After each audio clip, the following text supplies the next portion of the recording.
Good evening, everybody. Welcome to today's special presentation. I'm Jerry D'Ambrosio, and today we're going to walk through what I believe is the single most important market analysis indicator in the VectorVest system, the MTI, or market timing indicator. Dr. DeLito called timing the ultimate weapon, and the MTI is the heart of that weapon. After a steady 3-week rally, the market has pulled back rather sharply, and now more than ever, it's critical to know what the MTI is telling you and how to adjust your posture with confidence. The MTI is like the pulse of the market.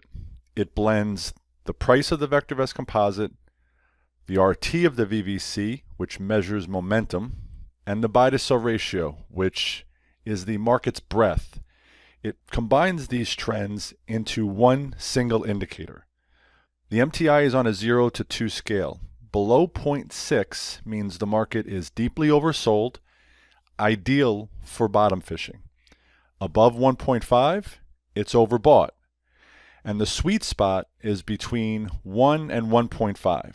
That's where the trend is healthy, and you can go full throttle, but only buy if the color guard agrees. Here's what we just experienced. The MTI crossed above 1. We got a green light in the price column of the color guard, and we had follow through. That was a valid signal. If you follow the rules, that was a buyable moment. But the rally was short-lived. This isn't a fake signal. It's a fragile trend that fizzled out. And that's exactly why you keep your eye on the MTI every single day. So here's what I'm talking about. We're in the VectorVest program. We're looking at a market timing graph. VVC is up at the top, and we have the MTI at the bottom. We're looking at end of day data, so these are all daily price bars, and we're looking at about 1 year and almost 2 months. So again, just recently, the MTI didn't quite get to below 0.60, got to 0.62, rather low still. Buy to sell ratio did get below 0.20. That's our other market analysis indicator. When the BSR gets below 0.20, you really have an oversold market, and we're kind of searching for a bottom at that point. And boy, did we nail it. BSR went to 0.18. That was the low. Bullish Harami candlestick the next day, follow through, and we had a nice 3-week run that again fizzled out just about a week ago. So MTI got to 0.62. It crossed above 1 there on December 3rd. That indicates that the underlying trend of the market is up at that point.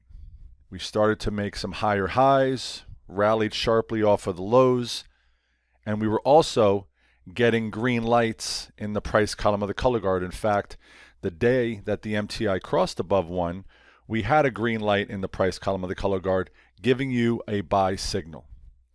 We also did get market follow through over the next couple of days, but again, market fizzled out. We could see that the actual high there was on December 12th. Market fell for 4 straight days. A little bit of a rally yesterday, but what happened recently is the MTI crossed back below 1 and currently resides below 1. I'm going to expand our chart and go through almost the exact situation that we've just experienced back here at the beginning of this year. MTI didn't quite get below 0.6, but it did cross above 1 there on January 21st of 2025. You guys see that? The market had rallied off of the recent low there. We got a green light in the price column of the color guard. I have our green light buyer signal on. Got a green light in the price column of the color guard. We did get a couple of days of follow through, but then quickly reversed course, and the MTI crossed back below 1. Almost the exact situation that we just experienced. And look what happened to the market after that. MTI stayed below 1. The market never recovered. Well, didn't recover until April of this year. And really only a few green lights in the price column of the color guard during that 4-month span, almost 3.5-month span from January to April. I'm going to expand this out a little bit. What I want you to just pay attention to is the behavior of the market, the environment that you're in when, number one, the MTI is above 1, which it was for most of this time period here, which it was for most of this time period here. What's the overall market trend? It's up, right? Now I want you to take a look at the points in time where the MTI was below 1 for most of the time during this period. And what was the environment that you're in? What was the overall market trend? It was down. So when we say keep your eye on the MTI, we mean, is it above 1 or is it below 1? That's one of the factors or one of the criteria that you want to pay attention to. Number 2, is it below 0.60 or is it above 1.5? If it's below 0.60, that gives us a nice bottom fishing opportunity when the downtrend ends and a new rally begins. When it's above 1.5, the market's somewhat overbought and a little bit more caution is advised. We'll get into specifically what to do when the MTI hits these levels. I'm going to get back into the slides in a moment. But I wanted you to see visually the environment that you're in, the type of market trend that we experience when the MTI hits those levels. And you can see it visually on the graph. It's not an exact science. It's never a one-to-one. But just look, when the MTI is above 1, you have a really strong uptrend and great buying opportunities. Green lights in the price column of the color guard. When the MTI is above 1 but below 1.5, offer really good buyable signals. So where do we stand right now? Well, as of this recording, the futures are up a little bit.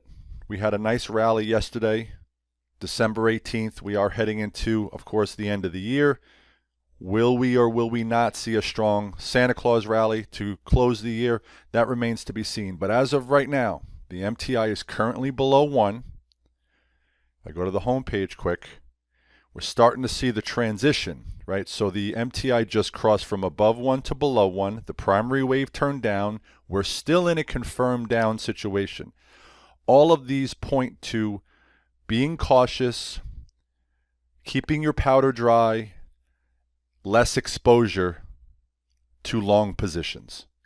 Also, another thing that jumps out to me here in a market timing graph is this bearish divergence between the price of the VectorVest composite and the MTI. Clearly, the market, has been going up. We've been hitting higher highs, higher lows, just coming off of an all-time high on the VectorVest composite just last week. But the MTI continues to weaken. It continues to hit lower highs. I drew that trend line there connecting the lower highs that the MTI has put in here over the last 6 months or so, really since June. That's called a bearish divergence. Very similar, not as glaring, but very similar to what we saw back in November, right before the downtrend began. Actually, let me take off these lines. I want to draw a different line here for you. Not an extended line, but just a freehand line connecting that high to that high, and connecting that high on the MTI to that high on the MTI, which is obviously a lower high. So the VVC hit a higher high, the MTI hit a lower high, and that was it for a while. That bearish divergence there in November and of December of 2024 really signaled the end of the uptrend. MTI remained below 1 for quite some time, and keeping your powder dry, like I had just said, reducing your exposure to long positions during that entire time period obviously paid off.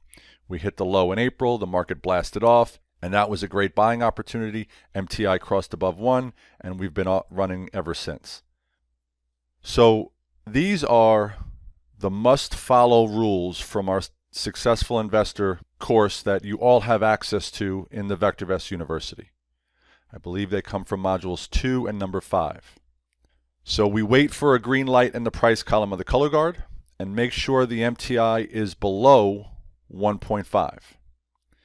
The MTI is below 1.5, anywhere between 1 and 1.5, and we have green lights in the price column of the color guard. You can take full positions. If the MTI goes above 1.5, you can take half positions, so smaller positions, again, reducing your exposure. You can also wait for a pullback for the MTI to cross from above 1.5 to below 1.5, kind of reset as the market pulls back, because it typically does. When the MTI gets to above 1.5, generally experience some type of hesitation, pause, reset, pullback on the VVC. That's why we say smaller positions, be cautious. Green lights that appear when the markets are low, like coming off of a 0.6 level and just crossing, when the MTI just crosses from below 1 to above 1, those green lights offer much better buying opportunities than when the market is high. And again, we'll define a overbought market with the MTI being above 1.5. So take half positions or wait when the MTI is above 1.5.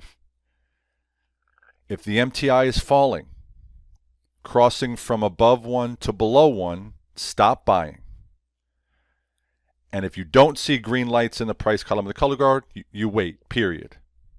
Discipline will always beat trying to predict the market. So if you just recently entered on a green light in the price column of the color guard with the MTI crossing from below 1 to above 1, good. You followed the plan. That was a valid signal. But when momentum fades, you switch to management mode. Protect your gains with the don't give back more than half of your profits rule. Stick to your stops. You always need to have an exit plan. No matter when you're buying, no matter what you're buying, you always need to have an exit plan. So stick to your stops and don't keep adding just because the stock still looks good. When the MTI changes, your posture has to change. That's how professional traders and investors think. And here's what gets investors in trouble. They fall in love with a good stock and they ignore the MTI. They lower their stops. Cardinal rule number 1, never lower your stops. You can raise your stops once you have a profit, but never lower your stops. They also add to losing trades because they think they're going to lower their cost basis. That can also get you into trouble. They forget that great stocks lose too, particularly in a bad market. So the MTI tells you what environment you're in. Understand it and obey it. So where do we stand right now? Again, the MTI just crossed from above 1 to below 1. Going back a slide or two, what do? Well, we stop buying. The primary wave is down. We wait for the MTI to, at this point, to cross back above 1 and for the primary wave to change back to up and get a green light in the price column of the color guard. That will tell you that it is okay to buy and that, again, your posture should change. Full positions could be taken at that point. Well, thank you folks for joining me here today. Hope you guys enjoyed today's special presentation. Moral of today's presentation, keep your eye on the MTI. Be bullish when the MTI is above 1. Be bearish when the MTI is below 1. Recognize those extreme levels, 0.6 with the MTI, 1.5 on the MTI, and of course the crossovers from above 1 to below 1. I think that's going to help you tremendously. Just keep yourselves on the right side of the market moving forward. Have a great weekend, everyone, and we'll see everybody again next week. Yeah.